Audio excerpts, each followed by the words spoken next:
یہ جو آپ کو وائزین بتاتے ہیں نا کہ اللہ کے راستے پر چلنے کا الٹیمیٹ انجام یہ ہے کہ انسان کو کوئی سکھ نصیب ہو جاتا ہے دنیا میں، تو یہ بالکل آپ کو غلط بتاتے ہیں۔ ہاں، یہ بات درست ہے کہ دنیا میں آئی ہوئی تکلیف برداشت کرنا آسان ہو جاتا ہے، اور یہی ہے فی الدنیا حسنہ۔ فی الدنیا حسنہ کا یہ مطلب نہیں ہے کہ آپ کو تکلیف نہیں آئے گی، ورنہ تو انبیاء کرام علیہ السلام کو کوئی تکلیف نہ آتی، ان کے اہل البیت علیہ السلام کو کوئی تکلیف نہ آتی، ان کے جانثار صحابہ کرام علیہم رضوان کو کوئی تکلیف نہ آتی، لیکن ان کی تکلیفیں جب ہم دیکھتے ہیں تو ہم تو ان کے مقابلے میں شاہی کوئی نہیں۔ یہاں تو پھر بھی لاش گھر واپس آ جاتی ہے۔ آپ ذرا امیجن کریں کہ جو صحابہ کرام اور تابعین جنگ یرموک میں اور قادسیہ میں اتنی دور گھر سے 1000 کلومیٹر 1500 کلومیٹر گئے، اور جو راستے میں بھی فوت ہوئے اور جو میدان جنگ میں شہید ہوئے، تو ان کی قبریں وہیں بنتی تھیں، وہ لاشیں واپس نہیں آتی تھیں، نہ آ سکتی تھی، ظاہر ہے وہ پھر لاش ڈیکمپوز ہونا شروع ہو جاتی ہے۔ آج کل تو ہمارے پاس چونکہ ہوائی جہاز کا سفر ہے، ڈی فریزر موجود ہیں، اور یہ سارے کے سارے سرد خانوں والا سلسلہ شروع ہے، تو اس لیے اس زمانے میں تو ایون امیر حمزہ آپ دیکھ لیں، وہ تو مدینہ شریف کے بالکل ساتھ غزوہ احد کا میدان ہے، ان کو مدینے میں نہیں لا کے دفن کیا گیا، وہیں احد کے میدان میں ان کی قبر بنی ہے۔ تو جہاں جہاں ہوتے تھے، جنگ یمامہ میں جو لوگ شہید ہوئے ہیں آپ دیکھیں، عمر سیریز میں انہوں نے فلمایا نہیں ہے، وہ جو صحابہ کرام 700 سے زیادہ تو حفاظ شہید ہوئے تھے، ان کی قبریں وہیں اسی میدان میں بنی ہیں۔ وہ جو جھوٹا کذاب تھا مسلمہ کذاب، اس کے خلاف جو جنگ ہوئی، تو لاشیں گھر نہیں آیا کرتی تھیں۔ تو آپ اندازہ کریں، اس کا مطلب ہے کہ صحابہ کرام جب بھی گھروں سے نکلتے تھے تو وہ واقعی الوداعی ملاقات ہوتی تھی، وہ آپ والی نہیں جو آپ حج اور عمرے پہ جاتے ہیں۔ آپ تو ملاقات اس لیے کر کے جاتے ہیں نا کہ بتا کے جائیں کہ میں چلے آ جائیں، اور ساتھ یہ میسج دیتے ہیں کہ جب میں واپس آؤں گا تو پھر مبارک کے لیے میرے گھر آنا ہے، ادروائز میں پوری زندگی اپنے دل میں تیرے خلاف بغض چھپا کے رکھوں گا کہ تو آیا نہیں تھا مبارکباد دینے۔ لیکن ادھر تو بھائی معاملہ ہی کچھ اور تھا۔ تو یہ ختم نبوت صلی اللہ علیہ وآلہ وسلم کی برکت سے یہ جو کام شفٹ ہوا ہے، وتواصوا بالحق اور وتواصوا بالصبر، یا امر بالمعروف ونہی عن المنکر، یہ بہت مشکل کام ہے، یہ نبیوں والا کام ہے، لیکن اس کائنات کا سب سے بڑا انعام وہ ہے انبیاء کرام کا جنت میں پڑوس، جو انسان خود حاصل کر سکتا ہے محنت سے۔ اس سے بڑا بھی ایک انعام ہے، لیکن وہ انسان محنت سے حاصل نہیں کر سکتا، وہ یہ ہے کہ انسان کو اللہ تعالیٰ پیغمبر بنا دے۔ یہ وہبی ہے، یہ کسبی نہیں ہے، یعنی اللہ کے عطا کرنے پر ہے۔ اس کے علاوہ جتنے بھی مراتب ہیں وہ محنت سے حاصل ہو سکتے ہیں۔ آپ دیکھیں، اگر صحابہ اور اہل بیت رضی اللہ عنہم اجمعین وعلیہم السلام اجمعین کو یہ اللہ تعالیٰ نے خصوصیت دی ہے کہ انہوں نے نبی الاسلام کا قرب پایا اور وہ امت میں بہترین لوگ ٹھہرے، لیکن جنت میں انہیں بھی رسول اللہ کا پڑوس ملنا ہے، اور آپ بھی حاصل کر سکتے ہیں۔ جنت میں سٹیٹس برابر ہو گیا، ہاں مراتب وہاں فرق ہو سکتے ہیں، لیکن نبی الاسلام کے پڑوس میں اگر کسی کو آج جگہ مل جائے یا اس زمانے کے بندے کو، at the end of the day وہ برابر ہو گیا، کیونکہ نبیوں کا پڑوس تو مل گیا نا، اور وہ ان لوگوں کے لیے جو نبیوں والا کام کریں گے۔ اللہ نے یہ کام تو لینا ہے، چونکہ ختم نبوت کی برکت سے اب یہ کام امت سے لیا جانا ہے، پیغمبر کوئی نہیں آنا۔ تو اب یہ امت کی خوش قسمتی ہے کہ کون کون اپنے آپ کو بھرتی کروا لیتا ہے اس کام کے لیے۔ آواز تو اللہ کی طرف سے لگی ہوئی ہے کہ جس نے بھرتی ہونا ہے ہو جائے، نبیوں والا کام کرے، اور جنت میں اپنے پیغمبر کے ساتھ پڑوس حاصل کر لے صلی اللہ علیہ وآلہ وسلم۔ اللہم اجعلنا منہم مع النبیین والصدیقین والشہداء والصالحین، آمین۔ اب خوش قسمتی اس کی ہے جو اپنے آپ کو اس کام کے لیے اللہ کے حضور پیش کر دے، یہ اس کی خوش قسمتی ہے، لیکن کام بڑا مشکل ہے، سیدھی سی بات ہے۔ اگر یہ کام مشکل ہے تو اب جو لوگ یہ کام کر کے آپ کو آسانی میں نظر آ رہے ہیں نا، تو سمجھ لیں کہ یہ وہ کام نہیں کر رہے۔ ہاں، چاہے وہ کسی مذہبی جماعت کا کوئی لیڈر ہے یا کسی پولیٹیکل جماعت کا لیڈر ہے، اگر وہ عیاشی کی زندگی، سکون کی زندگی گزار رہا ہے تو آپ سمجھ لیں کہ وہ یہ والا کام نہیں کر رہا۔ بظاہر آپ کو لگ رہا ہے کہ یہ والا کام کر رہا ہے، لیکن وہ یہ والا کام نہیں کر رہا، کیونکہ اس کام کے ساتھ وہ ساری تکلیف جڑی ہوئی ہیں۔ اگر وہ ان تکلیف سے نہیں گزر رہا اور دین کا کام کرنے سے اس نے اپنا دنیاوی سٹیٹس اتنا بلند کر لیا کہ پہلے اس کے پاس ایک سائیکل بھی نہیں تھی اور آج اس کے پاس پراڈوز آ گئی ہوئی ہیں، لینڈ لوورز آ گئی ہوئی ہیں، اور پتہ نہیں کہڑی گڑیاں نے منوس قسم دیا، من تو نام نہیں ہونا دے تھوڑے کو سنتا رہنا۔ تو اگر یہ گاڑیاں آ گئی ہیں اس کے پاس اور اس کا سورس آف انکم کوئی بھی نہیں ہے سوائے اس کے کہ وہ دین سے کھا رہا ہے، تو آپ سمجھ لیں کہ وہ نبیوں والے طریقے پہ نہیں ہے۔ اگرچہ انبیاء کرام علیہ السلام بھی دعوت و تبلیغ میں جب مشغول ہوتے تھے تو ان کا بھی سورس آف انکم بیت المال ہوتا تھا، لیکن وہ اس سے جدادیں نہیں بناتے تھے۔ ورنہ مجھے بتائیں کہ نبی علیہ السلام وفات تک فاقوں میں کیوں رہے ہیں؟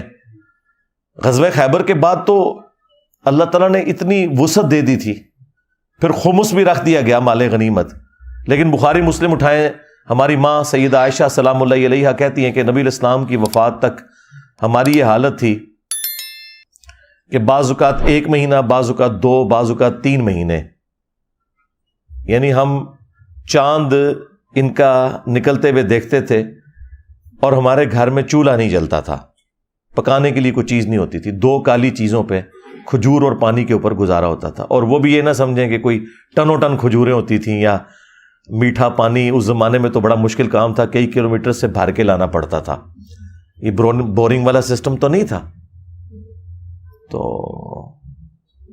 2 کھجوریں صبح 2 شام کے وقت، اور وہ بھی کبھی نہیں ملتی تھی۔ آپ اندازہ کریں اس طرح کی جو صورتحال ہے، ہم اپنی زندگی کو دیکھیں اور رسول اللہ صلی اللہ علیہ وآلہ وسلم کی مبارک زندگی کو دیکھیں تو آپ کو زمین و آسمان کا فرق نظر آئے گا اس حوالے سے۔ تو آج اگر کسی نے دینی سٹیٹس سے اتنا کچھ حاصل کر لیا ہے تو آپ سمجھ لیں کہ اس نے دین کو سورس آف انکم بنایا ہوا ہے، جس سے اپنی جائیدادیں بنا لی ہیں۔ اور انبیاء کرام کے بارے میں آپ سورۃ الاعراف میں تفصیل کے ساتھ ہر پیغمبر کا جب ذکر آیا نا تو اس نے اپنی امت کو ایک ہی درس دیا ہے، لا اسألکم علیہ اجرا، اس دعوت و تبلیغ کے بدلے میں تم سے کوئی اجر نہیں مانگتا، میرا اجر میرے رب کے حضور پکا ہے۔ یعنی وہ یہ نہیں کہتے تھے کہ آپ ہمیں اس کے بدلے کچھ دیں، نہیں، وہ کہتے تھے ہمارے رب کے حضور اجر پکا ہو گیا۔ تو اللہ تبارک و تعالیٰ نے اپنے محبوب صلی اللہ علیہ وآلہ وسلم کی امت کو جو یہ کام ٹرانسفر کیا ہے، یہ نبیوں والا کام ہے، اور اسی کام کی وجہ سے اس امت کی فضیلت ہے۔ آپ اکثر یہ سنتے ہیں نا کہ جی امت محمدیہ صلی اللہ علیہ وآلہ وسلم بڑی فضیلت والی امت ہے، تو اس کو وہ رسول اللہ کی مبارک ذات کے ساتھ ریلیٹ کرتے ہیں کہ شاید اس وجہ سے کہ نبی علیہ السلام کا مرتبہ بہت بلند ہے انبیاء کرام میں، اس وجہ سے نہیں ہے، اس وجہ سے ہے کہ نبی صلی اللہ علیہ وآلہ وسلم پر اللہ تعالیٰ نے ختم نبوت کر کے نبیوں والا کام نبی علیہ السلام کی امت کو شفٹ کر دیا۔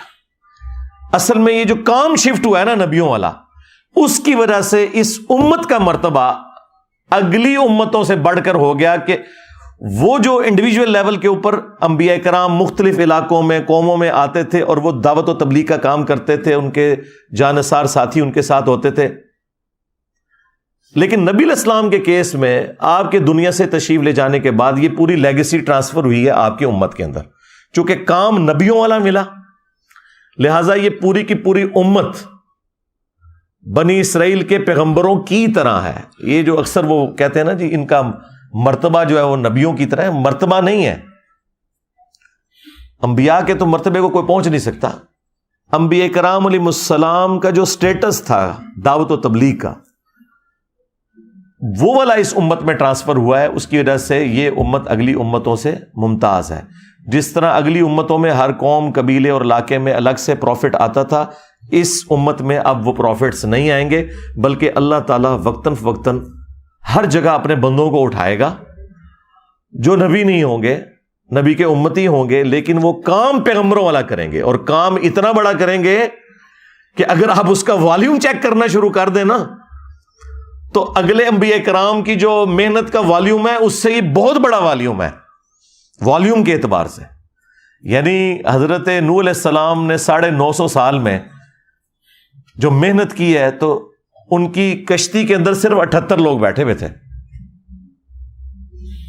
اور یہاں ختم نبوت کی برکت سے 350-400 بندہ تو یہاں بیٹھا ہوا ہے اس وقت, اور یہ بھی کسی نبی کی موجودگی میں نہیں, نبی کو دنیا سے گئے ہوئے آلموسٹ 1400 سال ہو چکے میں. تو یہ ختم نبوت کی برکت آپ کو نظر آئی, اور دعوت بھی وہی ہے, اسی پیٹرن کے اوپر ہے, زیرو ٹالرنس توحید کے اوپر. یعنی اگلی امتوں کا یہ حال تھا کہ حضرت موسیٰ علیہ السلام 40 دن کے لیے آلموسٹ گئے ہیں کوہ طور پر, اور پیچھے 70,000 ان کے صحابہ جو ساتھی تھے مرتد ہو گئے. انہوں نے بچڑے کا ماڈل بنا کے اس کی پوجا شروع کر دی. ایک دن میں 70,000 وہ قتل ہوئے, اور عام انسان نہیں, حضرت موسیٰ کے اصحاب. لیکن اللہ نے ان کی توبہ قبول کر لی. وہ قرآن میں ہے کہ توبہ قبول ہو گئی, لیکن کہا گیا کہ توبہ یہ ہے کہ یہ قتل کیے جائیں گے. دنیا میں اب ان کو رہنے کا حق نہیں ہے, اب ان کو جنت ملے گی لیکن دنیا میں ان کی گردنیں اترے گی. اور ادھر دیکھیں نبی علیہ السلام کو تشریف لے جائے ہوئے 1400 سال تقریباً گزر چکے ہیں, لیکن توحید اسی طریقے سے ٹنا ٹن ہے, زیرو ٹالرنس ہے. اور اگر کسی کو سمجھ نہیں آ رہی نا تو ہمارے پلیٹ فارم کی برکات دیکھ لے اور بتائے کہ اس توحید میں کوئی شخص کوئی حرف کوئی کلام کر کے بتائے کہ قرآن میں جو اللہ تعالیٰ نے جس پیشن سے توحید بیان کی ہے, جو نبیوں والی توحید ہے, شیطانی بابوں والی توحید نہیں, شیطانی توحید نہیں, بلکہ رحمانی توحید. اس کے اوپر میں تفصیلی کئی ایک ویڈیوز میں بول چکا ہوں. تو یہ برکت ہے ختم نبوت کی. بخاری مسلم میں حدیث ہے قیامت والے دن کئی انبیاء اس حال میں آئیں گے, کسی کے ساتھ 4 امتی, کسی کے ساتھ 3, کسی کے ساتھ 2, کسی کے ساتھ 1, اور کسی کے ساتھ 1 بھی نہیں ہوگا. 1 بھی امتی نہیں ہوگا جو ایمان لایا ہو. اب اس اعتبار سے ذرا اس امت کو دیکھیں تو آپ برکات دیکھ لیں. بخاری مسلم دونوں میں حدیث ہے, نبی علیہ السلام نے فرمایا کہ جنتیوں کا نصف میری امت سے ہوگا. ہاں, اور ایک اور حدیث ہے بخاری و مسلم میں, نبی صلی اللہ علیہ وآلہ وسلم نے فرمایا کہ اگلے انبیاء پہ جو لوگ ایمان لے کر آتے تھے ان کے معجزات کی وجہ سے لاتے تھے. مجھے اللہ نے وحی کا معجزہ دیا, یعنی قرآن. میں اللہ سے امید کرتا ہوں کہ سب سے زیادہ جنت میں جانے والے پیروکار میرے ہوں گے, کیونکہ میرا معجزہ سب سے بڑا ہے. یہ نبی علیہ السلام کا معجزہ قرآن, ٹھیک ہے. اور یہ اتنا بڑا معجزہ ہے کہ یہ اتنی لاڈلی کتاب ہے کہ اس سے پہلے کوئی کتاب اللہ نے محفوظ بھی نہیں کی, اور وہ بھی ختم نبوت کی برکت سے ایسا ہوا کہ چلو نبی تو دنیا میں موجود نہیں ہے, لیکن نبی کا خلیفہ, نبی کا وصی, نبی کا سلیبس وہ اللہ تعالیٰ نے محفوظ کر دیا. انا نحن نزلنا الذکر وانا لہ لحافظون, سورۃ الحجر آیت نمبر 9. بے شک اس الذکر قرآن یاد دہانی کو ہم نے نازل کیا, ہم ہی اس کی حفاظت فرمانے والے ہیں. تو اس کو اللہ تعالیٰ نے قیامت تک کے لیے محفوظ کر دیا تاکہ کوئی شخص یہ گلا نہ کر سکے کہ ہم نے تو پیغمبر کا زمانہ پائے نہیں, ہمیں تو پتہ ہی نہیں تھا حق کیا ہے.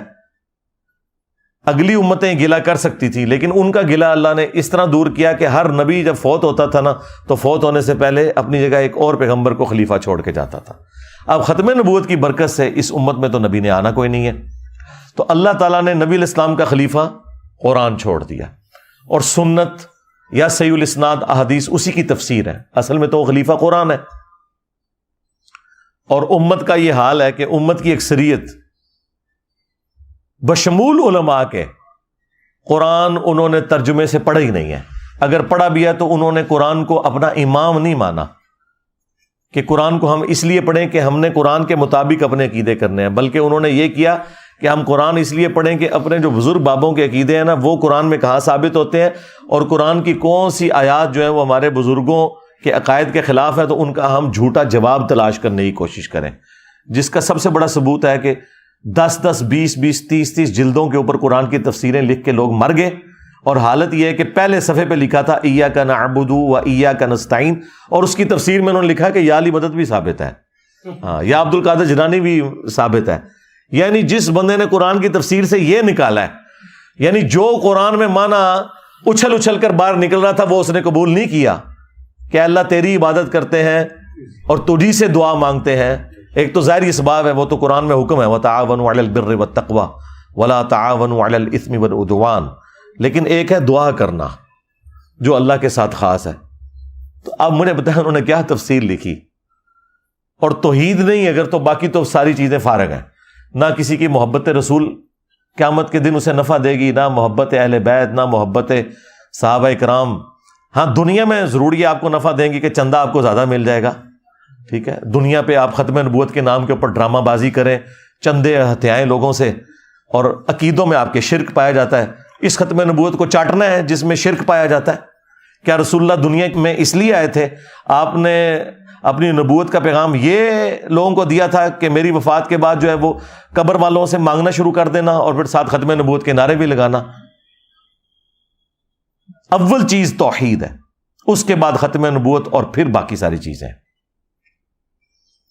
اور ختم نبوت پہ بھی چشتی رسول اللہ, اشعری رسول اللہ کے بعد تو ہم نے ان کو کتنا ایکسپوز کر دیا. ان کے پاس تو بھاگنے کی جگہ ہی کوئی نہیں ہے. تو یہ سارے کے سارا ڈرامہ بازی چل رہی تھی, اور چونکہ حکومتوں میں یہ لوگ بیٹھے ہوتے تھے, کوئی حق بات کرتا تھا اسے قتل کروا دیتے تھے. یوٹیوب سوشل میڈیا ہے نہیں تھا کہ بات لوگوں کی دوسرے لوگوں تک پہنچتی. یہ تو اللہ تعالیٰ نے چونکہ نشت ثانیہ اسلام کی کرنی ہے, قیامت سے پہلے امام محمد بن عبداللہ المہدی رضی اللہ تعالیٰ عنہ علیہ السلام کے ذریعے اللہ تعالیٰ نے دنیا پہ اسلام کا غلبہ کرنا ہے. اس کے لیے پھر اللہ تعالیٰ نے راہ ہموار کی, اور آج سے چند سال پہلے تک تو کوئی سوچ بھی نہیں سکتا تھا کہ اتنے بڑے لیول کے اوپر ریولوشن آئے گی سوشل میڈیا کی برکت سے, کہ ایک چھوٹے سے پلیٹ فارم کی آواز پوری دنیا کے اندر پہنچ جائے گی. اور وہ آپ دیکھ رہے ہیں اللہ کے فضل سے. اور کیا حالت ہے کہ مجھے تو اب نظر آ رہا ہے کہ باقی تو کسی کی کوئی بات دین کے اوپر سننے کے لیے تیار ہی نہیں ہے.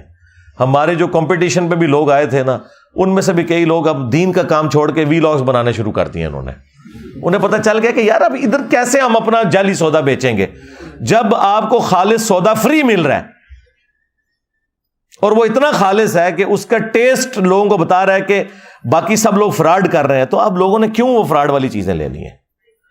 تو جو 2-4 لوگ بچ گئے ہیں مجھے گالیاں نکالنے والے, انہیں بھی میں مشورہ دوں گا کہ آپ جو ہے نا, آپ بھی کیلے صحیح طریقے سے رکھنے کا طریقہ, ہاں کھیرا کاٹنے کا مدنی طریقہ, یہ چیزیں لوگوں کو سکھایا کریں. دین کا کام چھوڑ دیں یار, آپ لوگوں کا یہ کام ہی نہیں. کیوں؟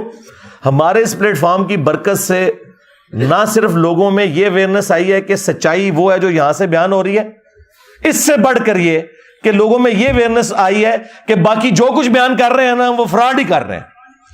میرا یہ دعویٰ ہے کہ اس پلیٹ فارم کی برکت سے اب یہ حالت ہے کہ لوگ اگر قرآن و سنت بھی بیان کریں گے نا ہمارے مقابلے پر آ کے, تو آڈینس نہیں ماننے کے لیے تیار ہوگی. وہ کہے گی کہ یہ جھوٹ ہی بول رہے ہیں, کوئی اس طرح کی آیت نہیں ہوگی جب تک کہ وہ خود دیکھ نہ لیں. کیونکہ ظاہر ہے جب انہوں نے آیات پڑھی ایاک نعبد و ایاک نستعین, اور اس سے یالی مدد ثابت کیا, آیت پڑھی واستعینوا بالصبر والصلاۃ, نماز اور صبر کے ذریعے اللہ کی مدد چاہو. اور اس میں سے یہ نہیں انہوں نے بتایا کسی نے آپ کو کہ آپ نے نماز پڑھ کے اللہ کی طرف متوجہ ہونا ہے, صبر کی روش اختیار کرنی ہے تو اللہ کی مدد ساتھ آئے گی, کیونکہ ساتھ ہی لکھا تھا ان اللہ مع الصابرین.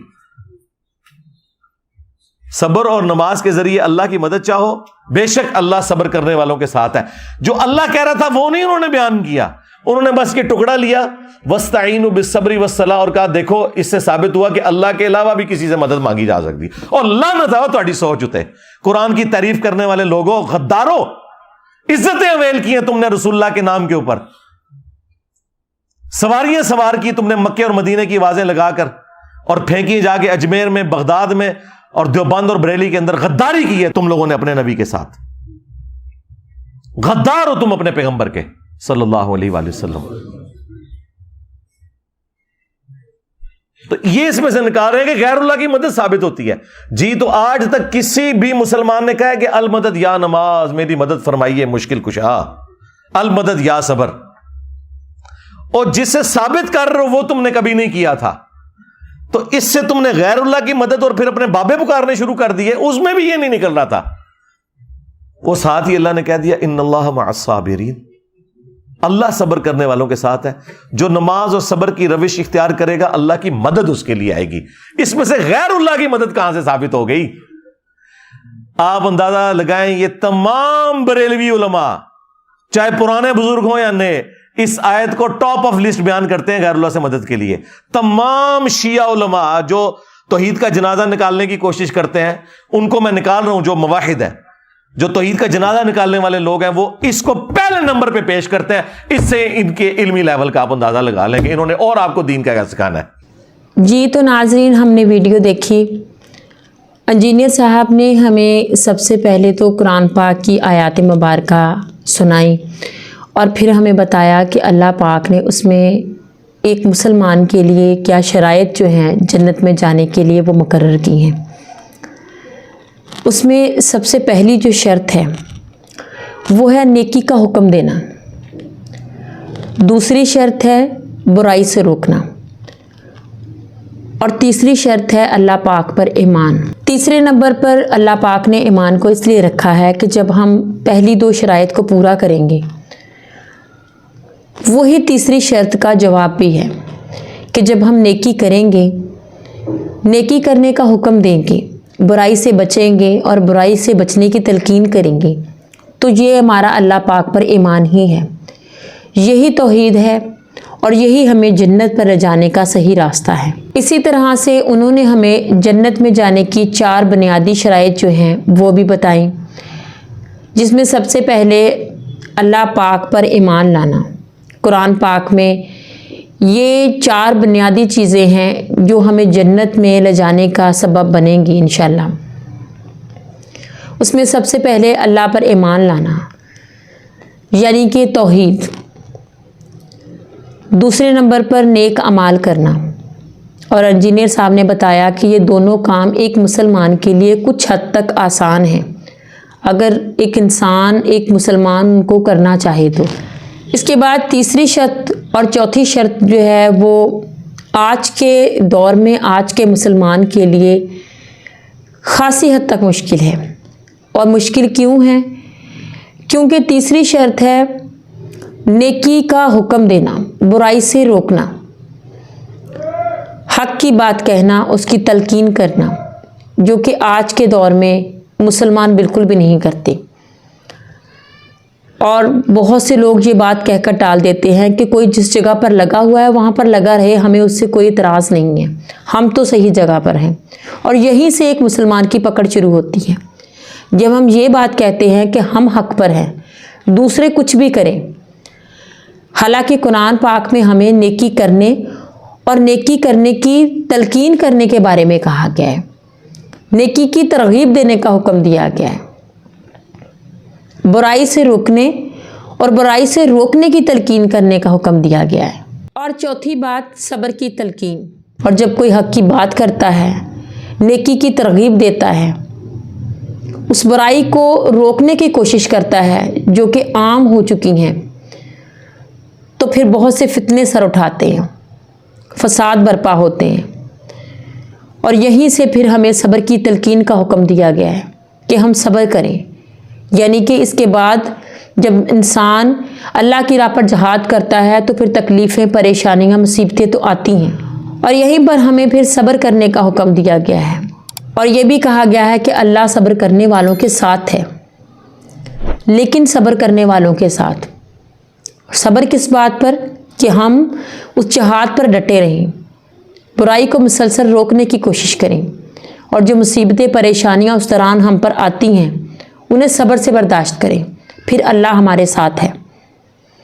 لیکن آج کے علماء اکرام نے ان آیتوں کا الٹا مطلب نکالا ہے، جس کی وجہ سے برائی اور گمراہی تیزی سے پھیل رہی ہے. اگر ہم دین کی سمجھ رکھنا چاہتے ہیں تو ہمیں چاہیے کہ جو علماء بھی کسی بھی طرح کا کوئی بیان دیتے ہیں، کوئی حدیث بیان کرتے ہیں جس میں ہمیں ڈاؤٹ ہے، تو ہمیں حق حاصل ہے پورا کہ ہم اس کی تصدیق کریں تاکہ ہم سیدھے راستے پر رہیں اور گمراہ نہ ہوں.